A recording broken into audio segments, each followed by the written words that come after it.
What is going on, guys? It's your boy Dreamer from GotBetterBeats.com, and I'm here again with another video. If you saw the last beat preview video that I did last time, I gotta apologize.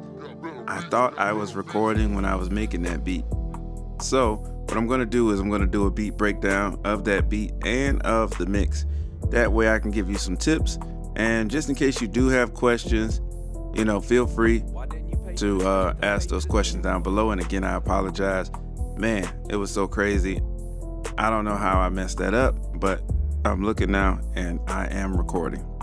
So this is for my new beat that I have on the website called Go Mode. And most of my drums and everything that I use, I'm mainly using my sounds, especially my 808s. I love my 808s. But just in case you do need some sounds, I do have a free pack on my website. I'll make sure I leave a description down below. And I do have a couple paid packs too, and they're dope as well. Let's get into it. I'm going to give you a beat preview of it, or a quick preview of it. So check it out.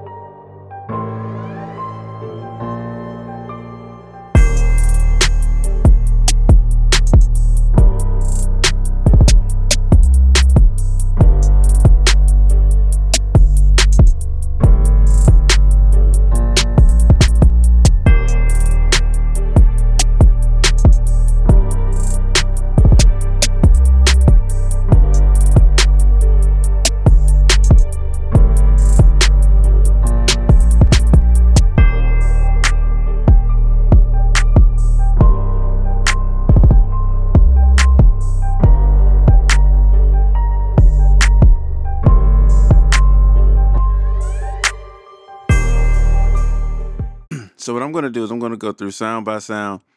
So let me go, let's see where I have everything inside. Let's just go here. Okay, so let me just go ahead and start by playing this. This is a Kontakt 7 instrument, and this is from 40's very own Keys, and he has some really cool sounding keyboards and keys. I mean, really cool laid back type of stuff.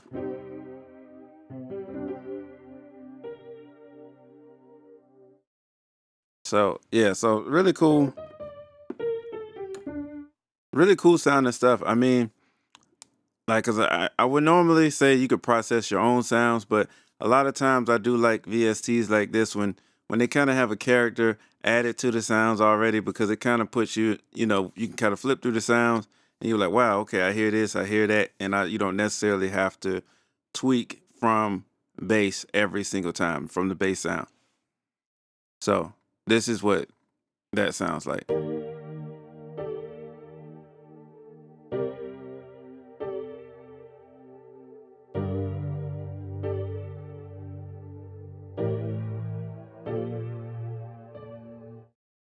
Okay, and the next sound is a Massive X sound. More of like a pad. So let's hear that one.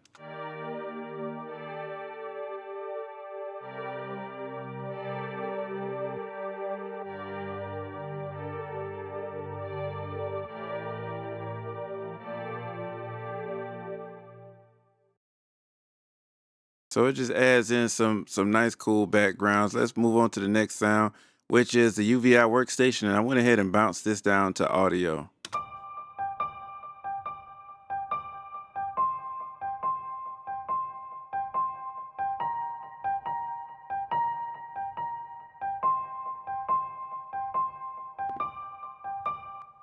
And I did the same thing for the deeper part of the piano. And I separated them because I knew it would be a time where I would just want the bass notes and the high notes of the piano in separate parts of the track.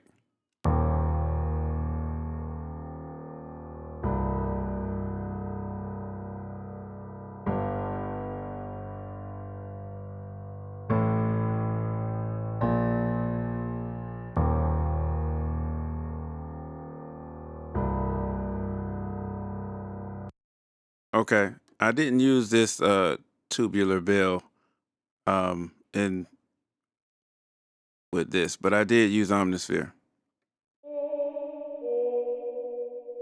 and I'll let you hear what that sounds like.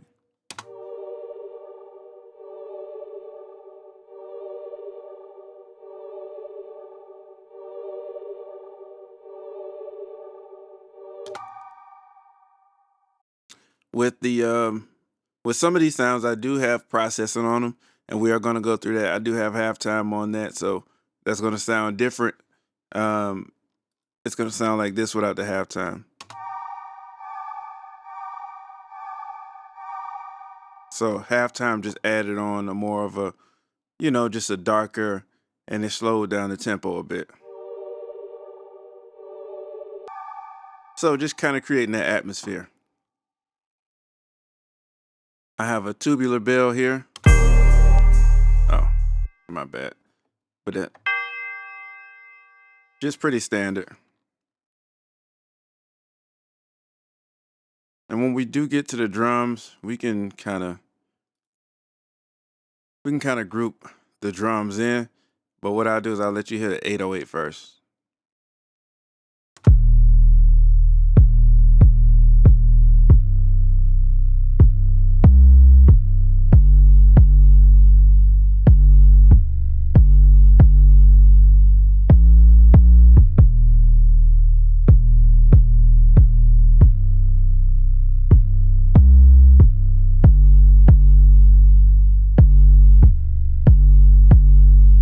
So the kick was coming through there too. So and and that is that is an 808 from my pack. I think that's the Metro. Yeah. So and I added a little bit of processing to that. Without the processing, it would sound like this. So I just I do have a sidechain compressor in there for the kick sort of blend. A little EQ, nothing too much. And the R comp just to kind of keep it, just to kind of keep the dynamics a little level. So, but let me play those drums all together.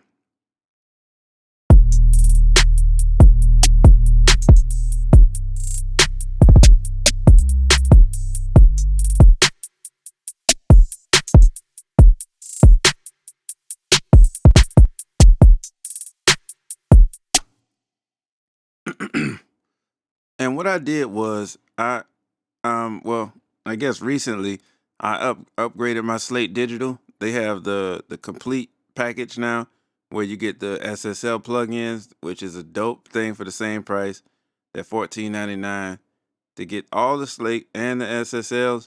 Hey, you know what I'm saying? That's value. So, but what I did was I added in the vintage drive because I just wanted to see what it sounds like. So what I'm gonna do is I'm gonna play it without it, and then I'm gonna add it in.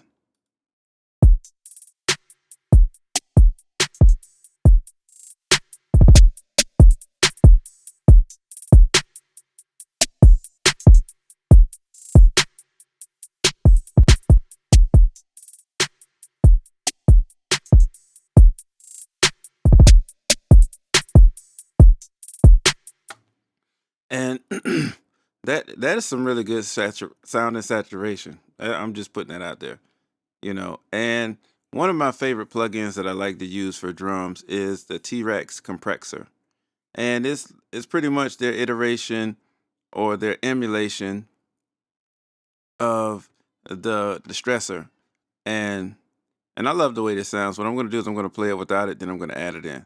So let me just bypass it.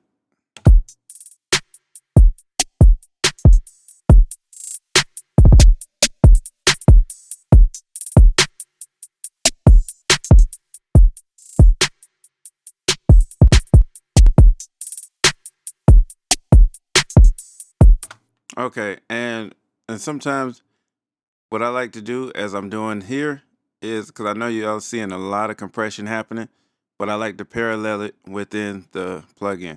That's a dope option too. Save you some time on routing, and So we're gonna go past the drums here, and we're just gonna go to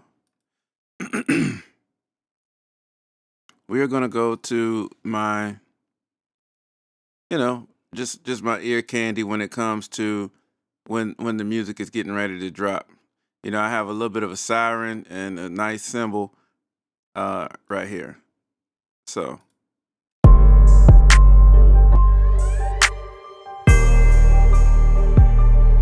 that just kind of helps it, because it helps it transition into the hooks and stuff like that, or when the verse comes back in, I have it to where that cymbal is going. So like, because without it, it's almost like the beat just, it sounds good still, but it's just like sometimes we want to be able to feel where the beat is going. So so let me play it. Let me play it without those parts in there, and then I'll play it with those parts in there.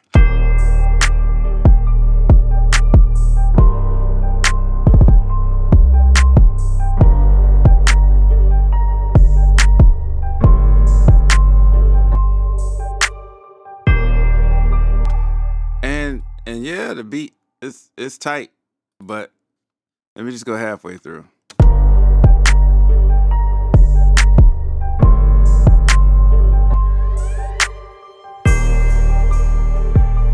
It just adds more of a dramatic, drop to it, especially if you have an artist that has one of those hooks that when people play it, people can't wait for the hook to come back around just to be able to sing with that song.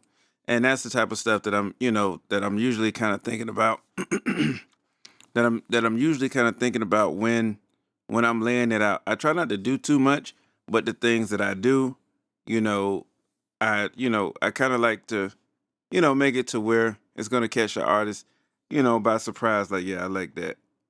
Or, I mean, if they don't like it, hey, can I have it without that? And we go from there. But for the average listener, I think it would definitely help.